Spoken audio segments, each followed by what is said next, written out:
जय हिंद बच्चों, कैसे हैं आप लोग। मैं हूं यूट्यूब पर आपका नया साथी गोलू सर।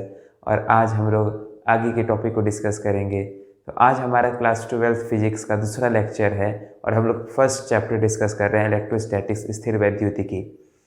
तो पहले चैप्टर में हम लोगों ने पढ़ा था, पहले वीडियो में हम लोगों ने पढ़ा था चार्जेस के बारे में, आवेश के बारे में। ठीक है, आवेश के बारे में हम लोग अच्छे से जाने थे, उसके प्रॉपर्टीज़, गुणों के बारे में जाने थे, है ना। आवेश के 5 गुणों के बारे में जानते हैं, आवेश किसे कहते हैं, इसका एसआई, मात्रक, विमा, ये सब कुछ हम लोग पिछले वीडियो में देखे थे। पिछले वीडियो को देखने के लिए वो डिस्क्रिप्शन नीचे में दिया गया है, उस लिंक पे जा करके आप हमारा पिछला वीडियो देख सकते हैं। ठीक है, तो ये आज का जो टॉपिक है हमारा वो है कूलम्स लॉ, कूलम का नियम। ठीक है, तो कूलम एक बड़े वैज्ञानिक हुए हैं, उन्होंने बताया था कि दो चार्जेस हैं उसके बीच में कितना फोर्स लगता है, तो उसको निकालने का तरीका बताए थे। कौन? कूलम बताए थे। ठीक है, तो कूलम जो है ना, मतलब कि चार्जेस में बहुत सारे एक्सपेरिमेंट किए थे, है ना। दो चार्ज को लिए, ठीक है, कुछ दूरी पर रखें और उनके बीच जो है फोर्स कैलकुलेट किए। ठीक है, इस तरह से फिर क्या किए कि एक ठो चार्ज को बदलें, फिर दोनों के बीच में जो है फोर्स कैलकुलेट किए। फिर क्या है, दूरी को बदलें, है ना, दूरी को बदलें। मान लीजिए कि पहले 1 मीटर की दूरी पे था, फिर उसको बढ़ा करके 2 मीटर की दूरी पर कर दिए, तब देखेंगे कितना फोर्स लगता है। इस तरह से अलग अलग चार्जेस के लिए और अलग अलग दूरी पर कूलम क्या करते हैं, फोर्स कैलकुलेट करते हैं दोनों चार्जेस के बीच में, है ना, बल कैलकुलेट करते हैं। ठीक है, तो ऐसा बहुत सारे, मतलब बहुत सारे हजारों चार्जेस के बारे में हजारों संभावना तलाशने के बाद जो है कूलम एक निष्कर्ष पे पहुंचे। उसी निष्कर्ष को हम लोग कूलम का नियम कहते हैं। ठीक है, तो सबसे पहले तो हम लोगों को ये जानना है कि कूलम का नियम जो है दो आवेशों के बीच बल निकालने का तरीका बताता है। ठीक है ना, मान लीजिए कि ये दो आवेश है, एक आवेश है, एक चार्ज है Q1 और दूसरा चार्ज क्या है, Q2। तो इन दोनों के बीच कितना फोर्स लगेगा इसका तरीका बताता है कौन, कूलम का नियम। ठीक है ना, तो मान लेते हैं कि दोनों चार्ज जो है r दूरी पर है, दोनों चार्ज मान लेते हैं कितनी दूरी पर है, r दूरी पर है। तो इन दोनों चार्ज के बीच कितना फोर्स लगेगा इसका तरीका कूलम का नियम बताता है। ठीक है, मैं यहाँ पे लिखा भी हूँ, यह नियम दो आवेशों के बीच बल निकालने का तरीका बताता है। तो यह नियम क्या बताता है कि दो आवेशों के बीच कितना बल लग रहा है, इसका तरीका बताता है। ठीक है, अब देखेंगे अगला बिंदु क्या है, इस नियम के अनुसार। ठीक है, तो जब भी परीक्षा में पूछेगा कूलम का नियम से आप क्या समझते हैं, ठीक है ना, तो आप लोगों को ये लिखना है। ठीक है, क्या लिखेंगे, इस नियम के अनुसार दो आवेशों के बीच का बल, दो आवेशों के बीच का जो बल है आवेशों के गुणनफल के समानुपाती होता है। ठीक है, आवेशों के गुणनफल के समानुपाती होता है। समानुपाती का मतलब होता है डायरेक्टली प्रोपोर्शनल, है ना। समानुपाती का मतलब क्या होता है, अंग्रेजी में डायरेक्टली प्रोपोर्शनल। जो अंग्रेजी वाले बच्चे हैं वो अंग्रेजी में भी समझेंगे, अंग्रेजी में भी मैं समझाऊंगा। ठीक है, तो दो आवेशों के बीच का बल जो है आवेशों के गुणनफल के समानुपाती होता है। देखिए, ये जो दो चार्ज है इनके बीच जो फोर्स लगेगा, है ना, यहाँ पे इक्वेशन रूप में भी दिखाया गया है, इन दोनों आवेश के बीच में जो बल लगेगा वो आवेश के गुणनफल के समानुपाती है। गुणनफल का मतलब होता है गुना, है ना। गुणनफल का क्या मतलब होता है, गुना। अच्छा ठीक है बच्चों, है ना, मैं अक्सर जो है क्लास में बताया जाता हूँ कि 2-3 फल जो है फिजिक्स में, मैथ्स में, मतलब बहुत स्वादिष्ट है। ठीक है ना, फिजिक्स में, मैथ्स में 2-3 फल बहुत स्वादिष्ट है। ठीक है, एक है गुणनफल, ठीक है ना, एक क्या है, गुणनफल। देखिए गुणनफल ये मार्केट में नहीं मिलेगा, ये गुणनफल ये खाली मैथ की किताब सब में मिलेगा। गुणनफल ये बहुत स्वादिष्ट फल है। और दूसरा क्या है, भागफल। ठीक है ना, भागफल। एक है शेषफल। ये सब अलग अलग फल सब है जो कि हम लोग मैथ में पढ़ते हैं ना, मैथ में खाते हैं।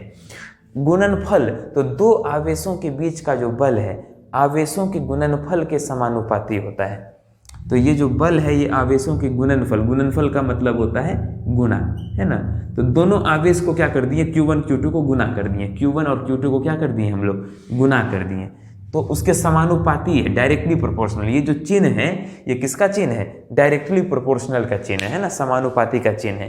तो दो आवेशों के बीच का जो बल है आवेशों के गुणनफल के समानुपाती होता है ना, आवेशों के गुणनफल के समानुपाती होता है। ये जो चिन्ह है ये किसका चिन्ह है, समानुपाती का। ठीक है ना, डायरेक्टली प्रोपोर्शनल का। फिर आगे क्या कहता है यह नियम, और उनके बीच की दूरी के वर्ग का व्युत्क्रमानुपाती होता है। देखिए दोनों चार्ज के बीच कुछ ना कुछ तो दूरी होगा, ठीक है।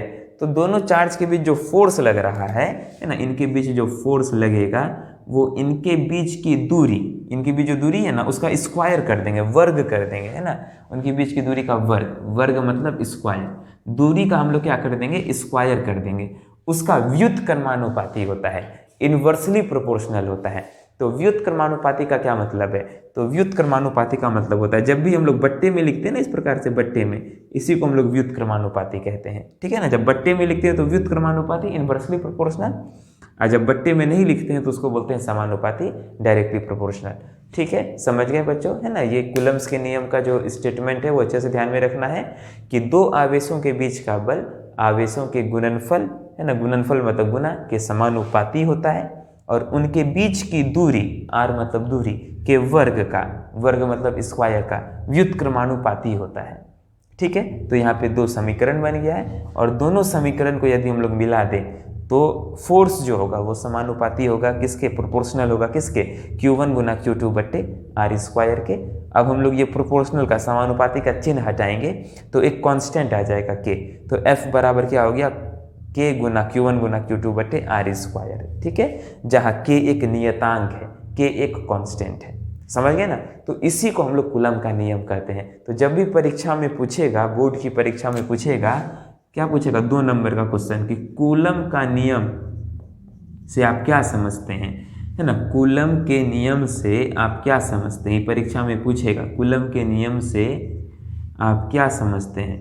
किसी भी परीक्षा में पूछ सकता है, सभी स्टेट बोर्ड में ये पूछा जा सकता है, चाहे बिहार बोर्ड हो, झारखंड बोर्ड हो, यूपी बोर्ड हो, राजस्थान बोर्ड हो, मध्य प्रदेश बोर्ड हो, है ना। सभी परीक्षा में जो है ये पूछा जा सकता है, समझ गए, ठीक है ना। तो ध्यान में रखेंगे इसको हम लोग।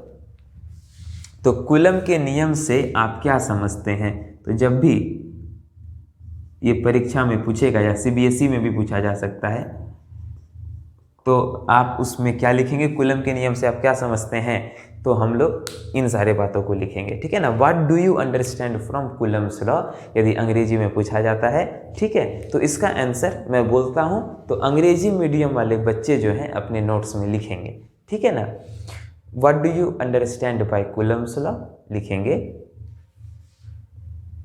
अकॉर्डिंग टू दिस लॉ, ठीक है ना, इस नियम के अनुसार, तो according to this law force between two charges, है ना, force between two charges is directly proportional to the product of charges, है ना। Force between two charges is directly proportional to the product of charges, है ना, दोनों charges के product के directly proportional है, and inversely proportional to the square of the distance between them, और ये इनवर्सली प्रोपोर्शनल है, मतलब बट्टे में है, square of the distance between them, ठीक है।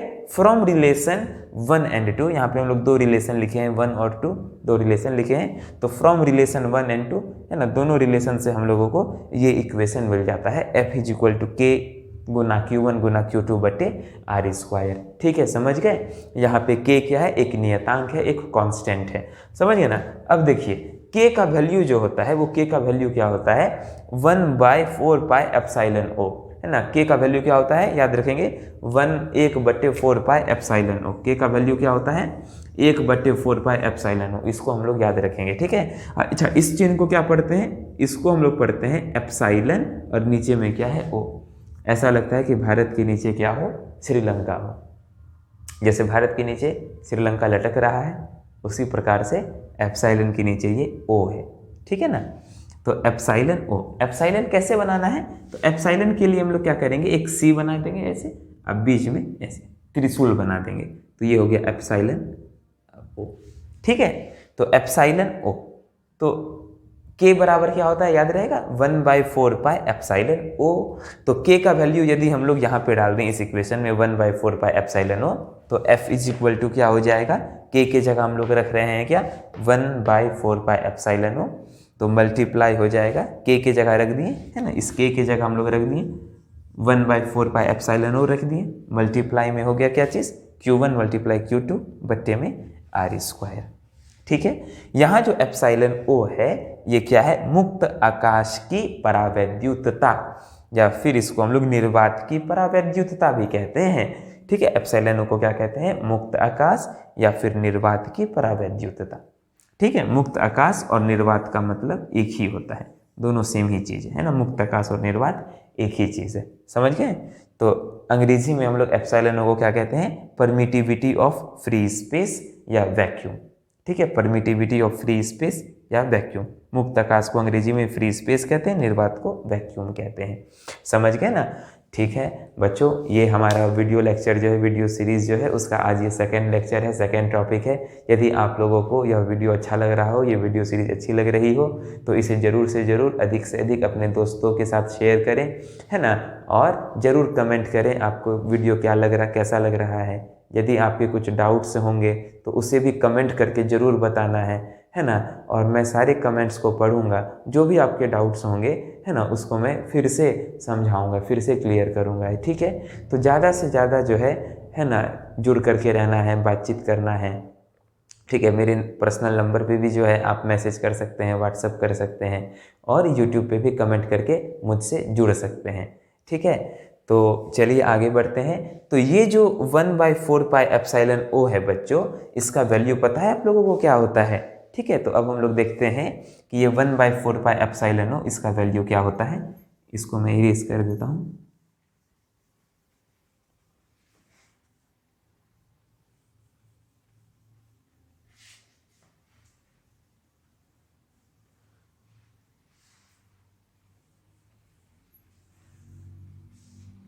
ठीक है, देखेंगे हम लोग। अब देखिए, ये जो 1/4 पाई एप्सिलॉन ओ है, 1/4 पाई एप्सिलॉन ओ, इसका वैल्यू क्या होता है, 9 × 10⁻⁹। ये वैल्यू हम लोगों को जरूर से जरूर याद रखना है। 1/4 पाई एप्सिलॉन ओ जो है, ये इसका वैल्यू क्या होता है, 9 × 10⁻⁹। ये हम लोग याद रखेंगे। ठीक है, और इसका ऐसा यूनिट क्या होता है, न्यूटन मीटर स्क्वायर बट्टे में कूलम स्क्वायर। ठीक है, ऐसा यूनिट क्या होता है, न्यूटन, ऐसा मात्रा क्या होता है, 1/4 पाई एप्सिलॉन ओ का न्यूटन मीटर स्क्वायर बट्टे में कूलम स्क्वायर। ठीक है, इसको हम लोग इस प्रकार से निकाल भी सकते हैं। यदि हम लोग को 1/4 पाई एप्सिलॉन ओ का ऐसा यूनिट चाहिए, ऐसा मात्रक चाहिए, तो हम लोग क्या करेंगे, एफ का ऐसा मात्रक क्या होता है, न्यूटन, ये आर है, आर का ऐसा यूनिट मीटर है ना, क्योंकि आर मतलब दूरी, दूरी का ऐसा यूनिट मीटर, तो मीटर स्क्वायर, इसको इस तरफ भेज देंगे तो न्यूटन गुना मीटर स्क्वायर, और बट्टे में coulomb multiply coulomb, coulomb square. ठीक है, तो ये इसका ऐसा यूनिट हो गया। अब हम लोग एप्सिलॉन ओ, जिसको हम लोग परमिटिविटी ऑफ फ्री स्पेस या वैक्यूम कहते हैं, है ना, या फिर हम लोग उसको मुक्त आकाश की परावैद्युतता कहते हैं। ठीक है, इसका वैल्यू क्या होता है, ये भी जरूर से याद रखेंगे, कई बार ऑब्जेक्टिव में ये पूछा गया है। 8.85 × 10⁻⁻12 ऐसा होता है। एप्सिलॉन ओ का वैल्यू क्या है, 8.85 × 10⁻⁻12, और इसका जो एसआई मात्रक होता है वो होता है कूलम स्क्वायर बट्टे में न्यूटन मीटर स्क्वायर। ठीक है, तो ये भी हम लोग याद रखेंगे, इसका एसआई मात्रक क्या होता है, कूलम स्क्वायर बट्टे में एनएम स्क्वायर। ठीक है, चलिए तो अब हम लोग आगे बढ़ते हैं। ठीक है ना, तो 1/4 पाई एप्सिलॉन ओ का वैल्यू क्या रहेगा, 9 × 10⁻⁹, एप्सिलॉन ओ का वैल्यू 8.85 × 10⁻12। ठीक है, अब हम लोग आगे डिस्कस करेंगे।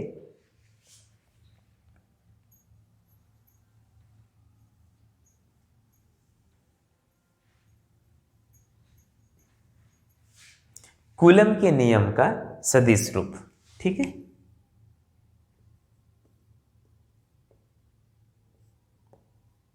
कूलम के नियम का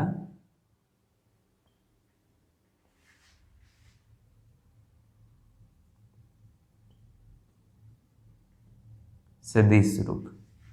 ठीक है ना, vector form of Coulomb's law, vector form of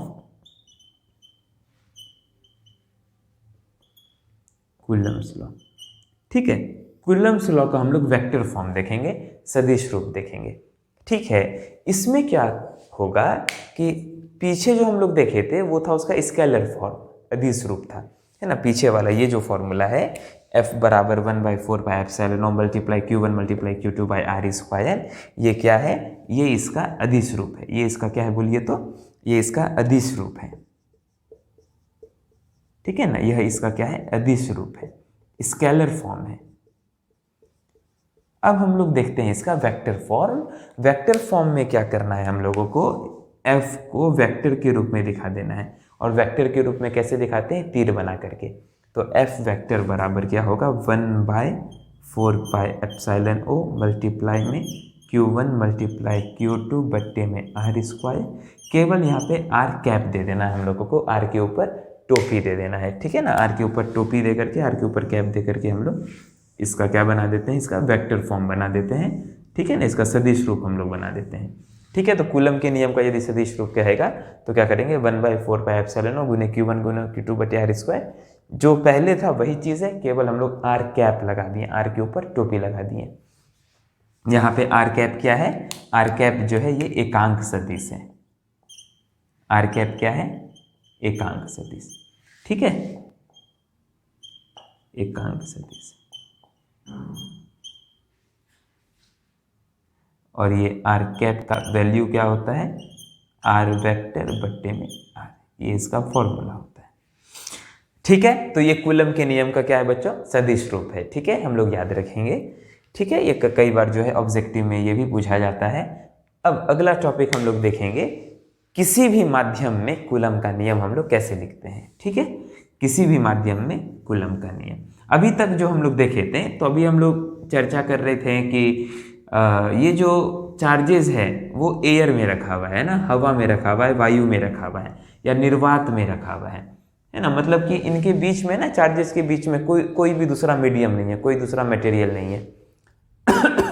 अब क्या करते हैं, इन दोनों चार्जेस को हम लोग किसी मीडियम में रख देते हैं, किसी माध्यम में रख देते हैं, है ना। उदाहरण के लिए जैसे इसको हम लोग पानी में रख देते हैं, है ना, ये दोनों चार्ज को ले जाते हैं और किसी पोखर में डुबा देते हैं, ठीक है ना, किसी पोखर में डुबा दिए तो क्या हो गया, या किसी तालाब में डुबा दिए, किसी नदी में डुबा दिए, तो होगा क्या कि अब चार्जेस के आसपास क्या रहेगा, केवल पानी ही पानी रहेगा। या मान लीजिए कि दोनों चार्ज को ले जा करके हम लोग मिट्टी तेल में मिला दिए, ठीक है ना, मिट्टी तेल में डुबा दिए, केरोसिन तेल में डुबा दिए ना, पेट्रोल में डुबा दिए, किसी भी चीज़ में, किसी भी जो मीडियम में जो है इसको हम लोग डुबा दिए हैं, तब इनके बीच कितना फोर्स लगेगा, ठीक है ना। तो इन सब बातों पे सोचिए ना, वैज्ञानिक लोग जो है कितना सोचते हैं कि एक बार जो उसको हवा में फोर्स निकाल लिए, फिर दोनों चार्ज को लेकर पनिया में डुबा दिए, ठीक है ना, पानी में, अब फिर वहाँ जा करके उसमें फोर्स निकाल लिए, ठीक है। तो ये सब काम जो है वैज्ञानिक लोग करते रहते हैं। तो ये किए क्या, हेडिंग जो है डाल देना है, कूलम का नियम किसी माध्यम में, कूलम का नियम किसी माध्यम में, ठीक है ना, कूलम का नियम किसी माध्यम में, Coulomb's law in a medium, Coulomb's law in a medium, ठीक है। तो किसी भी मीडियम में कूलम्स लॉ क्या होगा, सेम फॉर्मूला है बच्चों, सेम फॉर्मूला है, केवल एक अंतर है, आप लोग जल्दी से बताइए वो अंतर क्या है। जो पहले वाला फॉर्मूला था ना, F बराबर 1/4πε0 मल्टीप्लाई Q1 इंटू Q2 बटे आर स्क्वायर, सेम फॉर्मूला है, देख लीजिए आप लोग, F बराबर 1/4πε मल्टीप्लाई Q1 इंटू Q2 बटे आर स्क्वायर। आप में से कौन कौन समझ गया, कौन कौन अंतर समझ गया है दोनों फॉर्मूला में, ठीक है। पहले वाला जो फॉर्मूला था वो निर्वात में था, है ना, या मुक्त आकाश में था, वैक्यूम में था वो फॉर्मूला, और ये जो फॉर्मूला ये किसी भी माध्यम में है। दोनों फॉर्मूला में आपको क्या अंतर दिख रहा है, ठीक है। वो पहले वाला फॉर्मूला यहाँ पे लिखा हुआ है 1/4πε0 मल्टीप्लाई Q1 इंटू Q2 बटे आर स्क्वायर। आप लोगों को पता चल रहा होगा कि यहाँ पर जो है पहले वाले फॉर्मूला में एप्सिलॉन ओ है, और जो ये किसी माध्यम में कूलम का नियम है, यहाँ एप्सिलॉन ओ की जगह क्या है, एप्सिलॉन है बच्चों, एप्सिलॉन है, ठीक है। यहाँ नीचे का श्रीलंका गायब हो गया ना, श्रीलंका, नीचे का श्रीलंका गायब हो गया है, ठीक है ना, श्रीलंका गायब हो गया, यहाँ खाली एप्सिलॉन है, नीचे का ओ नहीं है, ठीक है, यही अंतर है। तो अब ये एप्सिलॉन को हम लोग क्या कहते हैं, तो पीछे हम लोग देखे थे, एप्सिलॉन ओ को कहते हैं मुक्त आकाश या निर्वात की परावैद्युतता, और ये एप्सिलॉन क्या होगा, ये माध्यम की परावैद्युतता है।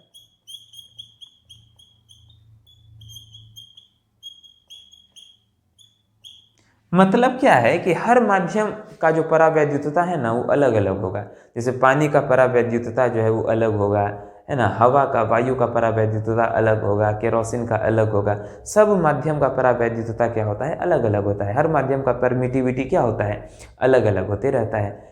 ठीक है, तो जो एप्सिलॉन ओ है वो हवा की परावैद्युतता है। हवा कहिए, निर्वात कहिए, मुक्त आकाश कहिए, एक ही बात है ना।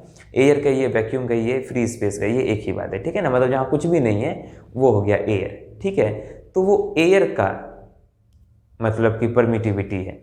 लेकिन ये जो एप्सिलॉन है ये किसी भी मीडियम का परमिटिविटी है। कोई भी मीडियम हो ना उसका परमिटिविटी है। क्या समझे, और हर मीडियम का परमिटिविटी क्या होगा, अलग अलग होगा। उदाहरण के लिए जैसे हम लोग घनत्व पढ़ते हैं, डेंसिटी, तो हर माध्यम का डेंसिटी क्या होता है, अलग होता है। जैसे पानी का डेंसिटी कितना होता है, 1000 kg प्रति मीटर क्यूब। ठीक है, उसी प्रकार से लोहा का जो होता है घनत्व डेंसिटी वो 7000 की से भी ज़्यादा होता है। ठीक है, तो बर्फ़ का जो होता है वो 1000 से कम होता है। ठीक है, जो मरकरी होता है पारा, उसका जो डेंसिटी होता है वो क्या होता है, अलग होता है, 13600 होता है केजी प्रति मीटर क्यूब। मतलब सभी माध्यम का क्या होता है, डेंसिटी अलग अलग होता है। उसी प्रकार से, है ना, उसी प्रकार से क्या होता है कि हर माध्यम का परावैद्युतता जो है वो अलग अलग होता है। तो एप्सिलॉन क्या है, उस माध्यम की परावैद्युतता है। तो यही है कूलम का नियम किसी भी माध्यम में। ठीक है, तो पहले हम लोग पढ़े कूलम का नियम, सिंपल कूलम का नियम, F बराबर 1/4 पाई एप्सिलॉन मल्टीप्लाई Q1 गुना Q2/r²। फिर हम लोग देखे कूलम का नियम का सदिश रूप, उसमें क्या था, केवल R के ऊपर टोपी लगा देना है, सब कुछ सेम लिखना है, R के ऊपर टोपी लगा देना है, F के ऊपर तीर दे देना है। ठीक है, तीसरा चीज हम लोग देखें कूलम का नियम किसी माध्यम में कैसे निकालते हैं कूलम का नियम। एप्सिलॉन ओ की जगह केवल एप्सिलॉन लिख देना है। एप्सिलॉन क्या, माध्यम की परावैद्युतता, permittivity of the medium.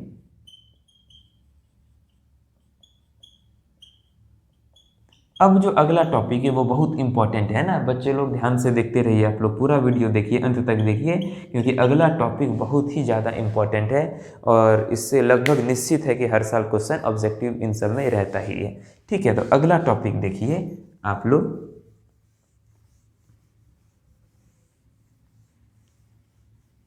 Notes बढ़िया से बनाते रहिए, समझ गए कि नहीं, है ना, खूब बढ़िया से नोट्स बनाइए और नोट्स का फोटो जो है हमको लगातार सेंड करते रहिए, भेजते रहिए। ठीक है ना, नोट्स का जो फोटो सब है वो हमको भेज दीजिए। ठीक है, मेरा नंबर लिखा हुआ है, ठीक है ना, मेरा नंबर यहाँ मैं लिख देता हूँ।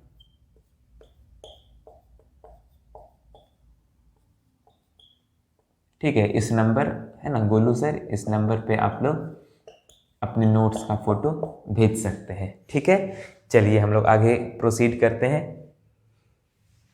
अगला टॉपिक जो बहुत इंपॉर्टेंट है उसका नाम है आपेक्षिक परावैद्युतता। अंग्रेजी में इसको कहते हैं रिलेटिव परमिटिविटी। क्या कहते हैं, रिलेटिव परमिटिविटी। और ये बहुत ही ज़्यादा इंपॉर्टेंट है बच्चों, है ना, इसको अच्छे से हम लोग समझेंगे, अच्छे से याद करेंगे। ठीक है, तो अगला टॉपिक है रिलेटिव परमिटिविटी, आपेक्षिक परावैद्युतता। इसको हम लोग एप्सिलॉन आर से सूचित करते हैं। किससे सूचित करते हैं, एप्सिलॉन आर। तो अभी तक जो है बच्चों 3 एप्सिलॉन आ गया है। एक आया है एप्सिलॉन, एक है एप्सिलॉन आर, एक है एप्सिलॉन ओ। देखिए एप्सिलॉन आर क्या होता है, एप्सिलॉन आर होता है एप्सिलॉन बटे एप्सिलॉन ओ।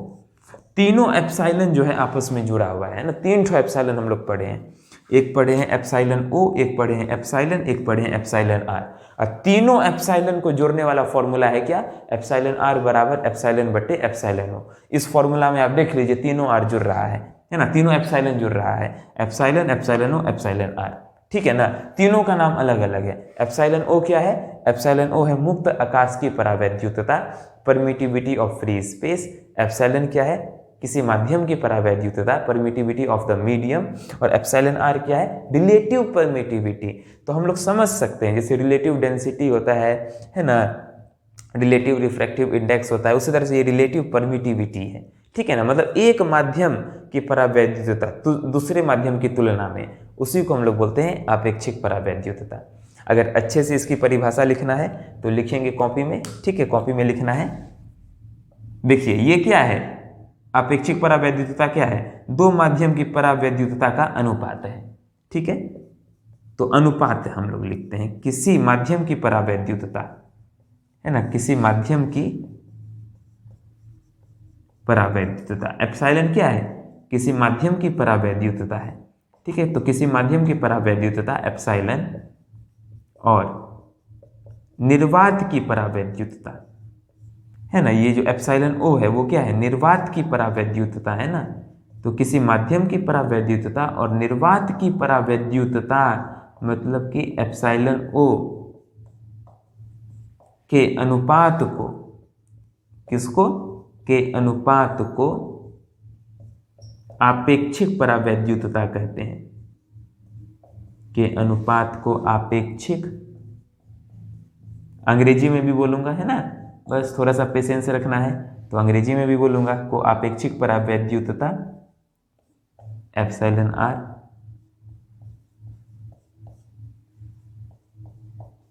कहते हैं। ठीक है, तो यह क्या है बच्चों? ये क्या है? आपेक्षिक परावैद्युतता किसी माध्यम की परावैद्युतता और निर्वात की परावैद्युतता का क्या है? अनुपात है। अंग्रेजी में क्या बोलेंगे?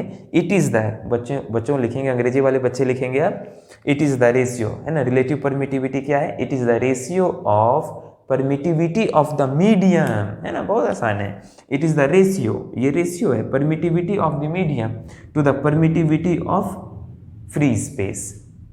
ठीक है, it is the ratio of permittivity of the medium to the permittivity of free space. ठीक है, तो ये हम लोग अच्छे से लिखें, इसको अच्छे से हम लोगों को याद कर लेना है। और ये ध्यान में रखिए, परीक्षा में ये भी कई बार ऑब्जेक्टिव में पूछा जाता है, एप्सिलॉन आर का एसआई मात्रक क्या होगा?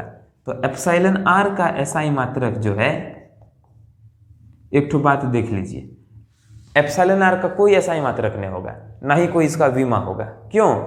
क्योंकि देखिए एप्सिलॉन आर क्या, एक अनुपात है। एप्सिलॉन आर क्या है? अनुपात है। तो एप्सिलॉन का अनुपात, एप्सिलॉन ओ का अनुपात तो सेम है।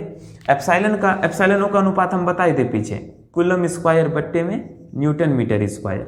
एप्सिलॉन का भी जो है यही होगा एसआई मात्रक। तो दोनों का एसआई मात्रक, एप्सिलॉन का एप्सिलॉन ओ का, दोनों का एसआई मात्रक सेम है, तो दोनों एसआई मात्रक क्या होगा? कट जाएगा।